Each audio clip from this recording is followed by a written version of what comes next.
In this video, we'll be looking at first aid management. I hope you've heard it before. First aid management, it's very common. Now, first aid is an immediate care given to persons with minor or major injuries or illness. This care does not fully replace medical care, but it is given to sustain people, especially with major illness or severe illness or injuries. It is given to sustain them, and it doesn't fully replace medical care. Okay, so the goals of first aid is to preserve life, to promote healing, and to prevent further injuries or complications. It is very essential to get a first aid management if it's going to take time to get access to a medical care center or a hospital. Alright, so first aid can be given by any responsible adult. Any responsible adult at all can give first aid management. So there are certain key points to note when giving first aid management. Okay, so the first one is to recognize the situation. Know that someone needs help. Be calm and do not panic, but be smart. Call for help if needed. The call could be shouting for help or calling on a phone, depending on the situation at hand. Okay, and you will need to ask questions where necessary. In some cases, you may need to get some information from the victim. Okay, so let us take electric shock. When you see someone with electric shock, the first thing you may want to do is to shout for help. And then you switch off the main power supply or the meter if possible. Do not touch the victim when they are not off the source of shock, because it can shock you too, because we are all conductors. It can shock you too. So you will use any non-conducting material like wood, a broom, or any insulator to move the victim off the source of shock. When you move the person from the source of shock, check if they are breathing, and if they are not, give a CPR, which is cardiopulmonary resuscitation. This is how it is done. Interlock your fingers and give 30 chest compressions, followed by 2 mouth-to-mouth breaths. Now repeat this until victims get to the hospital. This is a picture of it, and this is how it is done. You're going to repeat it until you get to the hospital. Let's look at burns and scalds. Burns are caused by dry heat.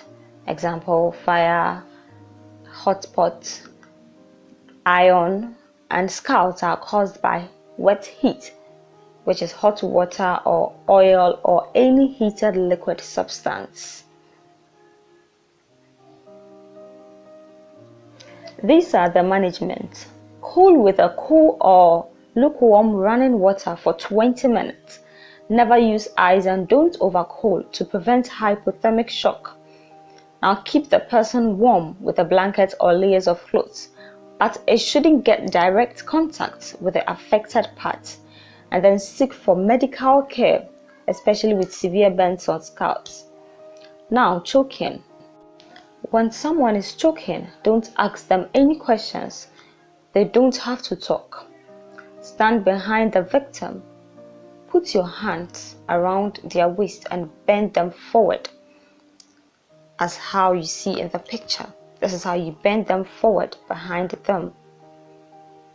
Clench one fist and place it right above their belly button, and then put the other hand on top of your fist and pull sharply inwards and upwards. So this method is known as the helmet maneuver. You're going to push in sharply inwards and upwards, as though you see in the picture. Or you can stand behind the victim and deliver 5 separate back blows between the victim's shoulder blades with the heels of your dominant hand. So you are going to give 5 separate back blows, not too hard, not too soft. Let's look at hypoglycemia. Hypoglycemia is a low glucose level. In a case of hypoglycemia, there would be shaking, excessive sweating, and dizziness. If you don't know whether or not the person has diabetes, ask them if they are diabetic. And if they have, then you are sure their glucose level is low. Serve them any sugary drink and take them to the hospital. Hypoglycemia can actually lead to shock. Epistaxis. This is nasal bleeding or bleeding through the nose. When someone is bleeding through the nose, help them sit and lean forward. Tell them not to swallow any secretions that comes into their mouth. Ask them to use their thumb and index finger to pinch the soft part of the nose and breathe through the mouth. This can help arrest hemorrhage. The nose should be pinched for about 15 to 20 minutes.